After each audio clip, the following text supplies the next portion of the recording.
thanks for coming to the Grand Old Players Company and Theater. I'm Mark Manhart, And I'm Bonnie Gill. and we're here to talk about live theater for older people, concentrating on older people. Put the emphasis, that's what you would say, on older people. Not only on stage, but older people running the theater, managing the theater. The 18 years this woman took reservations for us. Oh, An yeah. older lady, Yeah. what's her name? I can't remember it now. Colleen. Colleen. And people would call the theater, and she had a history there. They'd say, "Oh, Colleen, good. I'm glad to hear you're still there." And they'd get into conversations And just making a reservation. We had to get an 8x10 picture and put it up in front of the box office window because many of us took turns running the box office, and they'd often want to know if we were Colleen, and because that was the person she talked with on the phone. But yeah, she did that as a volunteer. That is a dedicated volunteer. Remember the woman that was the walker, the older lady that used to go like this with her fingers? Margaret Doors. Margaret Doors. Yeah, that was mornings at 7. That was one of the first shows we did. Yeah. And I was telling her what to do and things, how to play it, and she said, "Oh, I really apologize, doctor. I just I get nervous and my hands go like this." I said, "Margaret, you're playing Ida. Now, Ida is an older woman, and she keeps doing this with her hands.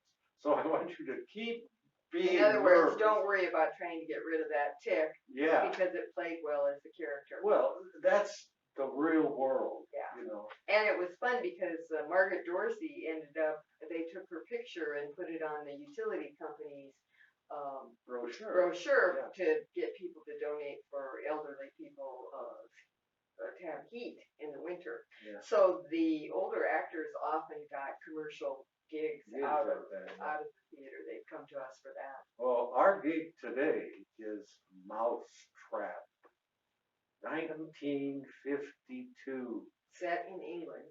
You know that this play is still playing.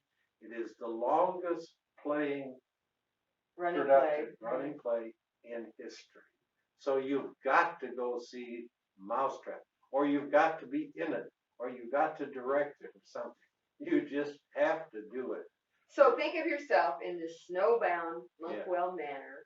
In 1952, the police are looking for a murderer, and there are 3 blind mice. One is dead, and one gets killed, and you might be next.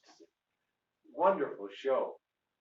The cast, you used to always love to say, the cast are experienced. Because we were a community theater, it was frustrating because your plays had different levels of expertise, but it was really, really nice that you could take brand new people to theater and people who had a lot of experience and put them on stage together. And it was a good combination to help people learn how to do theater.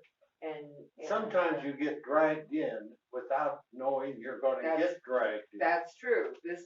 There was an opening night where he'll tell it. What happened? Well, you know it better. The lead in Mousetrap, wasn't it? No. Yeah. Kathy. Mousetrap. Kathy was the lead. She's an attorney, and so she had to go to court that day. Well, she got smart with the judge for, what do you call Contempt of court. Contempt of court. He threw her in the can. He threw her in the opening night, we had no lead. No lead. And you often get hit with these kind of things in theater. So what do?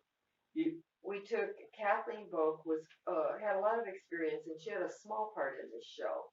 But she knew the blocking of Kathy's role, the lead. So we took Kathleen away from her part, put her in the lead, and then got a person in the audience to come up and with the book play Kathleen's part, which was a much smaller part. And other things come up that remember the fella, his name was Blazing, the first time he'd ever been on stage? Tom Blazing, you wrote a part in for him as a plumber, a handyman plumber Yeah.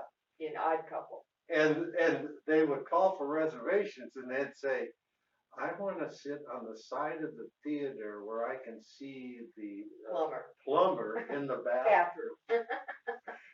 He got a reputation. Well, here he was back again, and this time he was playing Major Metcalf. And he actually had done a couple other shows at some, surrounding theaters. So, it was quite fun. There was a fellow named Stan that did. Stan Struble. He played a small part in this show.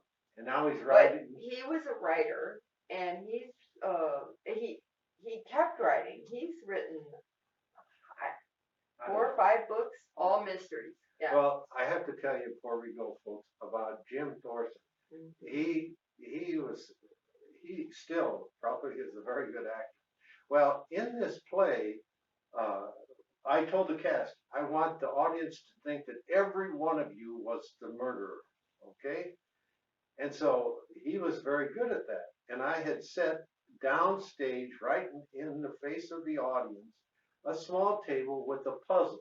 And you know how you work on a puzzle and you put a piece in and then you go do something and you put a piece. Well, he goes over to the table and I said, now each player at some point must go over and do that. Try to solve the puzzle. Well, he goes over to the table and tries to get this piece in and it wouldn't go in. So he took the piece, took a pocket knife out and scaled it a little bit and then put it in. And that convinced everybody in the audience that that's the killer. Just great fun. It was a great production. It was, that was our specialty, doing comedies, and mysteries and vaudeville, those kind of things. Wild farces. Yeah. Oh, they were just so wild. So, this is Bonnie Gill. Mark Manhart, thanks for coming to Grand Old Players Company. And we ask you to join us next time when we'll talk about Matchmaker. Good day.